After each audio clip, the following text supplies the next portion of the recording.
Napoleon said, number one, a leader needs unwavering courage. And I don't know if I totally agree with the unwavering part of this or not, because sometimes our courage does waver a little. You know, bend but not break. You know, courage mounts up, and then sometimes we have the doubts that creep in, and we reach a little deeper to find that courage that overcomes our doubts and our fears.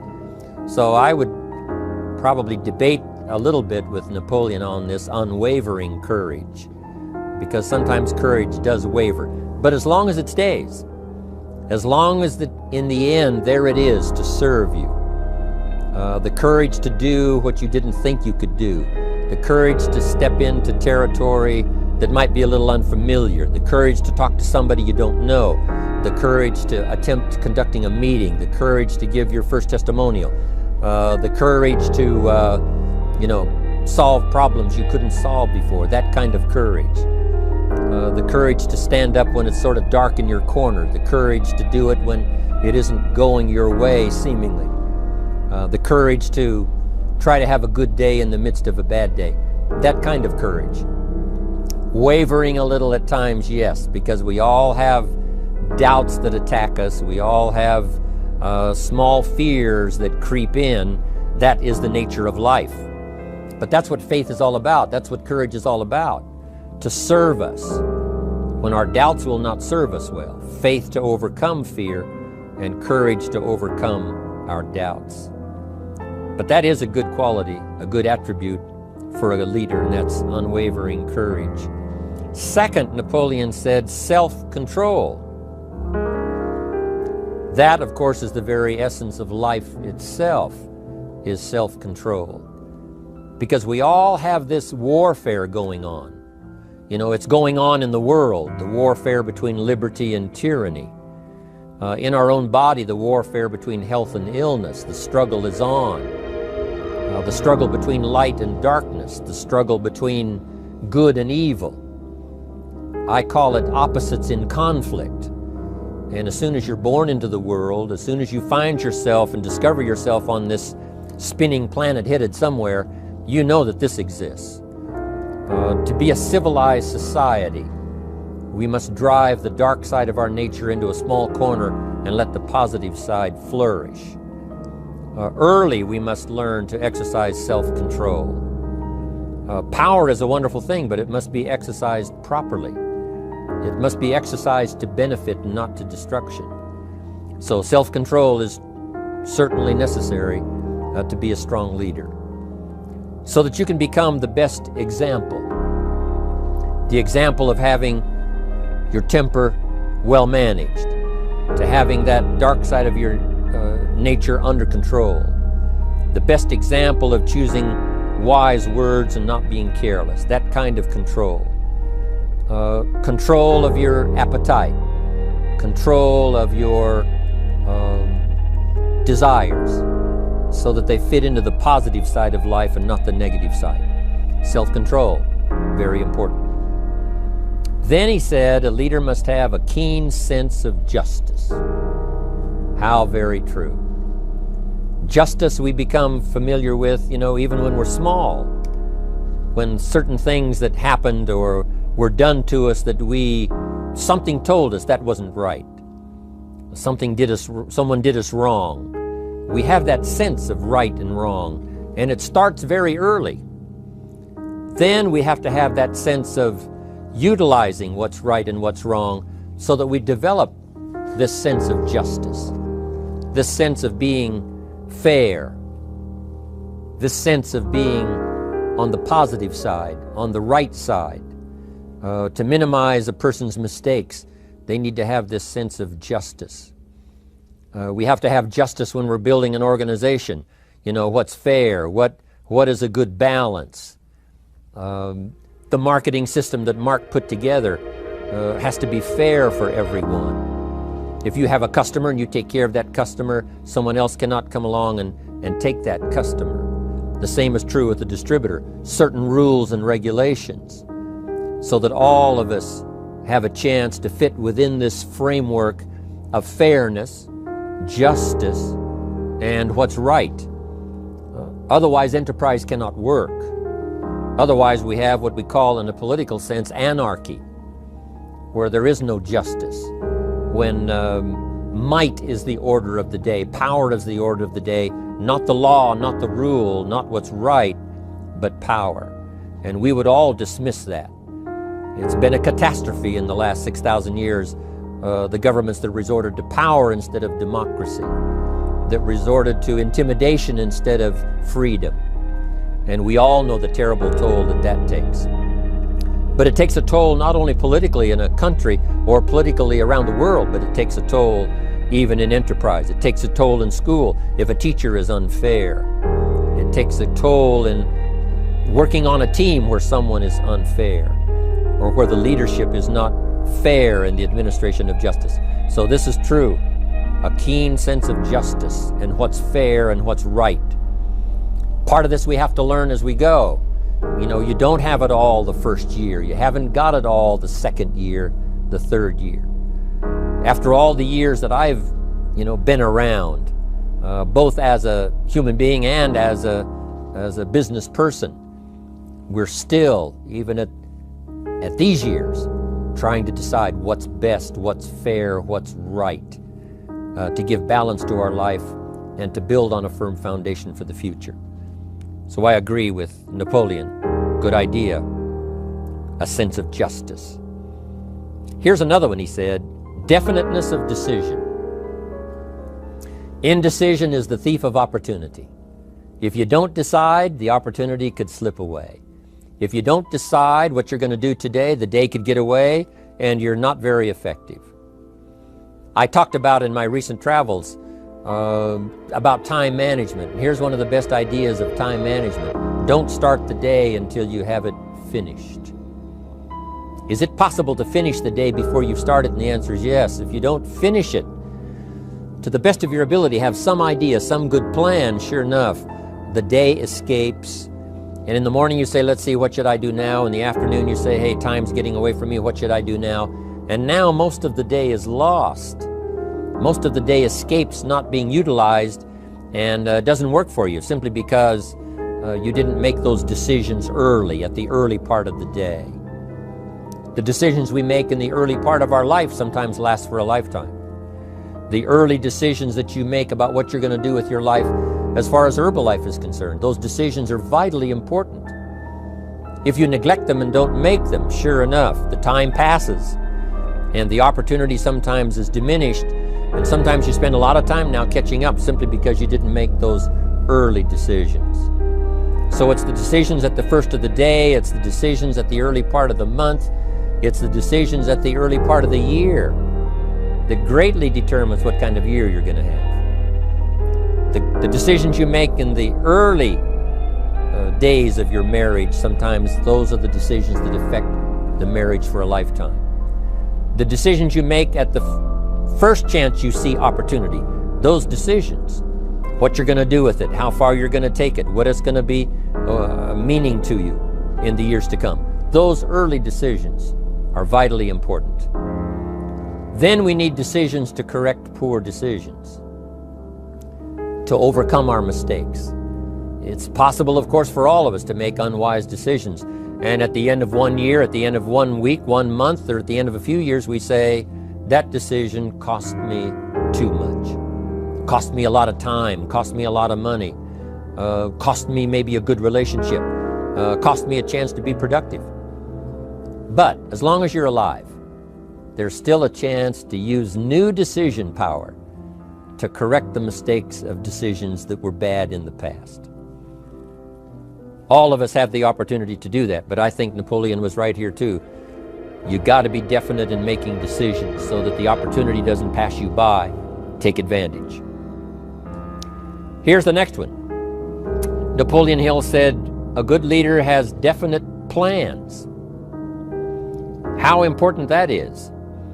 And of all the years, I think, to cash in on Herbalife's momentum and make some plans for the future, this has got to be one of the greatest years. Herbalife in these 18 years now has created some incredible momentum, not only in opening up the countries, but momentum in the refinement of our marketing, momentum in developing new products, momentum in developing our support system. The key is now for you to make plans to ride on that momentum. Herbalife is like the tide that comes in, and the rising tide lifts all the ships if they're in the water. If your ship and your boat is not in the water, even though the tide comes in that would lift all the ships, if yours is not in the water, then it doesn't benefit you. So here's what you should do. Have the same intensity to make your plans for the future as Mark Hughes has. As the President's team, Chairman's Club especially, make the plans for the Herbalife company future, you've got to now make your plans. Don't let this momentum pass you by. Don't let this momentum go uncashed in on. Don't let it be like a lost cause for you. And maybe you've, because of the lack of plans, have lost a month or two, or you've lost a week or two, or maybe you've lost a year and you were 10% effective instead of 100%. Now's the time to change all that and start making some plans. Your Herbalife plans, they're vitally important. You might as well cash in on the Herbalife plans for world expansion, the Herbalife plans for expansion within your country, the Herbalife plans for the expansion of the business, the incentives. Cash in on that, capture that, and say, I've got to have some plans that match Herbalife. Not necessarily match Herbalife in numbers, but that can match Herbalife in momentum, that can match Herbalife in cashing in on the opportunity, your plans for Herbalife expansion. You got to have some plans for your family, right? You got to take your family along, don't leave them out. One of the challenges all of us have in making our plans is how to balance everything, to make sure that we don't regret at the end of a year, I spent too much time on that. I spent too much money. And then if you have, say, how can I not do that again? And construct some better plans so that you won't have any regrets at the end of a year to come, 5 years to come, 3 or 4, 5 years to come. Definite plans. The plans for the use of your money. One thing I've admired about Mark Hughes since I've met him all those years ago, once he started becoming successful, he had a splendid plan, not only for his personal success in terms of financial security, but in terms of the company. Because Mark has to look after the company and make sure that the company is secure, that the company has plenty of reserves, so that no matter what happens around the world, and when you're doing business in 37 countries, you can imagine what the challenge is to make sure the plans for each country are there, the backup plans, the financial plans, as well as products and opportunity and marketing. It is a challenge beyond comprehension to most of us, what kind of planning that takes in terms of trying to make Herbalife secure for the future. I described it in one of the summit classes as Mark takes the same pledge that the President of the United States takes, and that is to preserve and protect and defend the Constitution, says the President. But Mark has to preserve and protect and defend the company to make sure it's viable, not just in America where it started, but all around the world in each country. It's an awesome responsibility. But now for you, your plans to be financially secure. If you're starting to make some big money in Herbalife, I'm telling you, you got to have a good plan for your resources so that you find yourself secure regardless of what happens. I agree with Napoleon here. You got to have good plans. One more on plans, and that is the plan for your personal development. The plan to be better this year than last year. The plan to take the classes, attend the workshops, do everything you possibly can to show personal progress, not just financial progress, not just the progress of having one more car or one more home, but the progress of personality, the progress of communication skills, the progress of recruiting skills, the progress in how to deal with people, progress in using your influence so that it multiplies its power by 5 by 10 versus what it used to be. You need those kind of plans. A plan for personal growth, personal development, a plan to be all that you can possibly be in the years to come as you develop your Herbalife business and your life business and your family business, all of that. Got to have good plans. Next, Napoleon Hill had a good saying. It was something my father had and passed it on to me as a good philosophy. And here's what he said. A good leader has the habit of doing more than what he gets paid for. What an incredible philosophy this is. The habit of doing more than you get paid for. It's what we call the service that you put out like seeds in the ground that doesn't bring the harvest immediately, but the harvest is yet to come. It's called like putting out the capital in capitalism. Doing more than you get paid for means that you're getting ready for the next move up. Because if you do more than you get paid for, you've made an investment. The average person might think if I do more than the company requires, then they're ripping me off. I'm not getting paid for that extra time, that extra attention. But you must not view it that way. You must say, I'm getting there a little earlier, staying a little later, as an investment in my own personal future. Because I want that kind of reputation. I want that kind of philosophy to work in my life. Do more than you get paid for. And this philosophy works incredibly well in Herbalife. You make the Herbalife sale of the Herbalife products. Now you must do more than you've gotten paid for. Right? They've got the product, you've got the money. But you can't stop your investment there. Now you must develop the investment in time, effort, and energy in turning that new customer into a testimonial. And sometimes that's the most difficult work, the work after the sale. Because the sale might be fairly easy. Someone says, hey, I've been looking for this product, I need it, here's my money. But now you've got to stay with them, make sure they don't just buy the product, but that they use the product. And that they don't just use the product, they keep using the product. That's the work after the sale. But if you learn to make that kind of an investment and do more than you get immediately paid for, the payoff in the future can be fantastic. Because as we all know in Herbalife, what really pays off is not a sale of the product. What really pays off is a testimonial. A testimonial that gives you more sales than you can keep up with. A testimonial that takes you places you could never go by yourself, introduces you to people you'd never see on your own. That kind of investment is so powerful. So you do more than you get paid for up front. It's happened for me, making the investment. When I first started lecturing 36 years ago, I talked to high school classes, college classes, service clubs, and I gave it all away. I went and talked for free. Someone said, Mr. Rohn, would you come and do this breakfast talk? I said, sure. Could you do this luncheon talk for this service club? I said, of course. And all of that in the beginning was for free. Primarily because I'd made my fortune, I didn't need the money, but I did it for free, but look what it's made for me by giving that kind of service in those early days. And finally it led to business and led to an enterprise. And I was giving the seminar all those years ago here in Los Angeles, and Mark Hughes was in my audience. So what you don't get paid for, don't worry about that. Just render the service with the vision of the future that it'll come back multiplied if you have this kind of habit, this kind of philosophy. Next, Napoleon Hill talks about personality. You need a pleasing personality.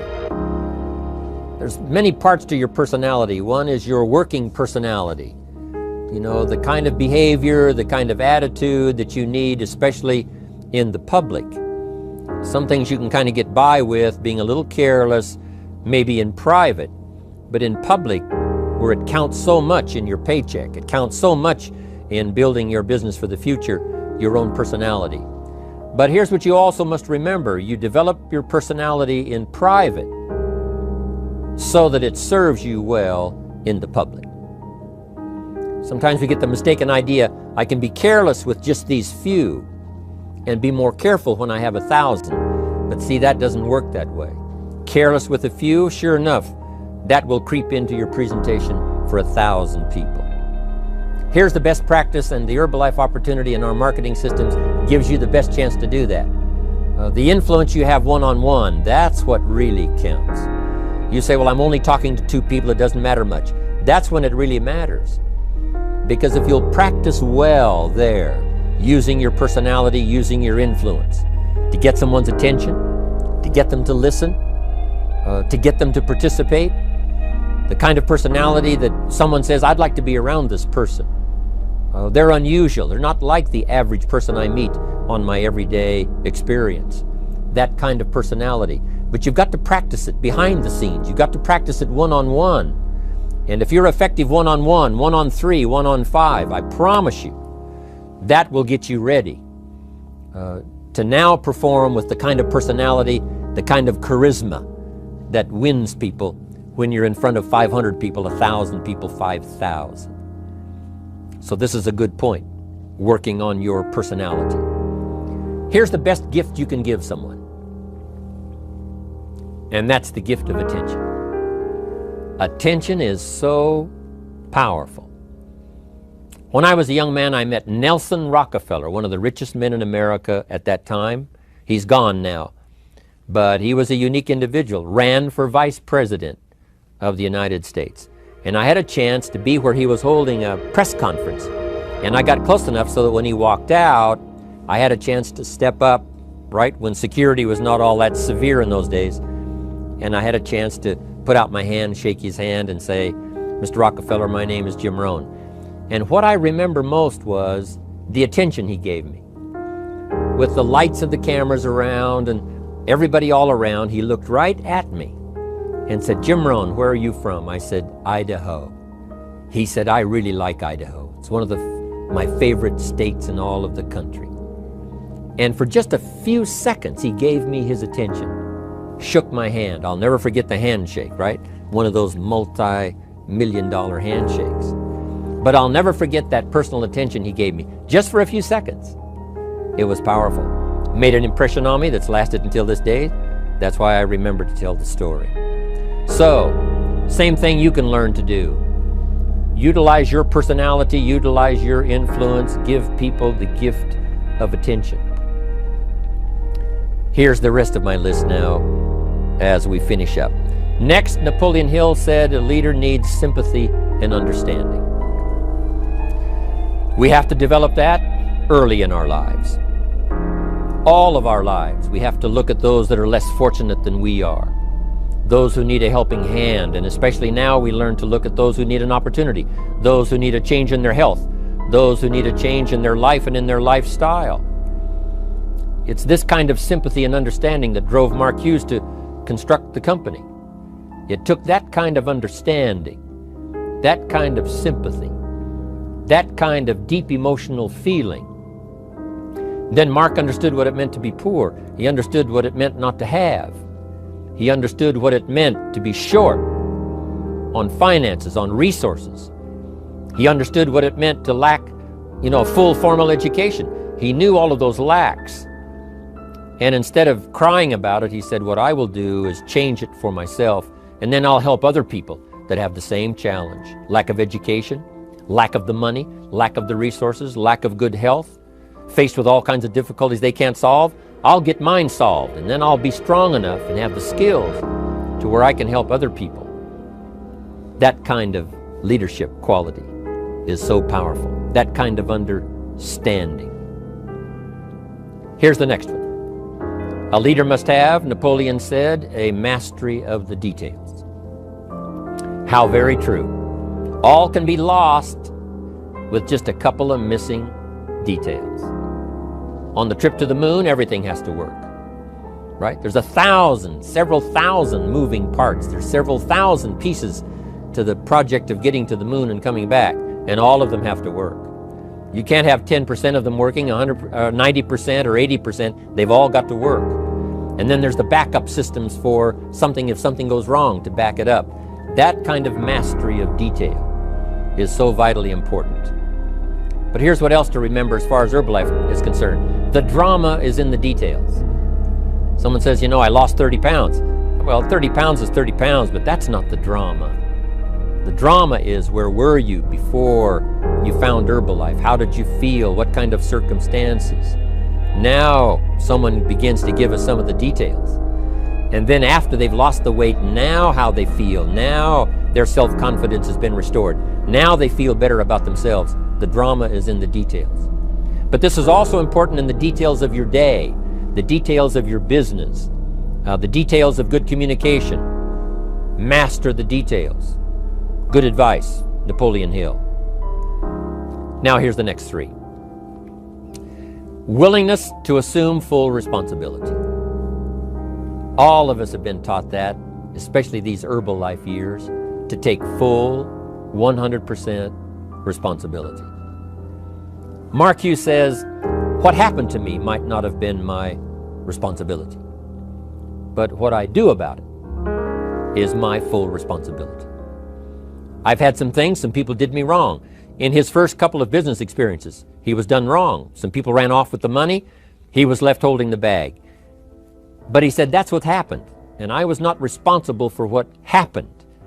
But I am responsible for saying to myself, now, what am I going to do about what's happened? If a hailstorm destroys the farmer's crop, he wasn't responsible for that. But his responsibility now begins when the hailstorm is over, when he asks the question of himself, what should I do now? Now that this catastrophe is over, now that the damage is done, now what should I do about it? And a philosophy I've taught all these years, it's not what happens to you that determines your future. It's what you do about what happens that determines your future. And this is a major part of it, accepting full responsibility. If you've got an organization, you're conducting meetings, and you're the leader, the responsibility ends with you.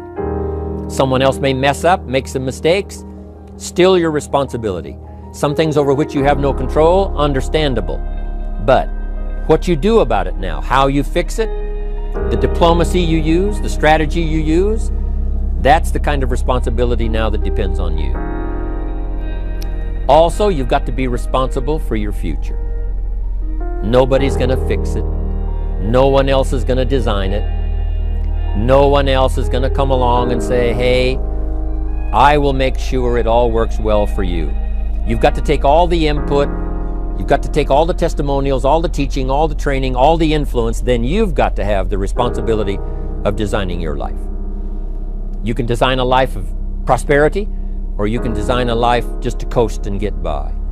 The responsibility belongs to you. Now here's the last two. Next is cooperation.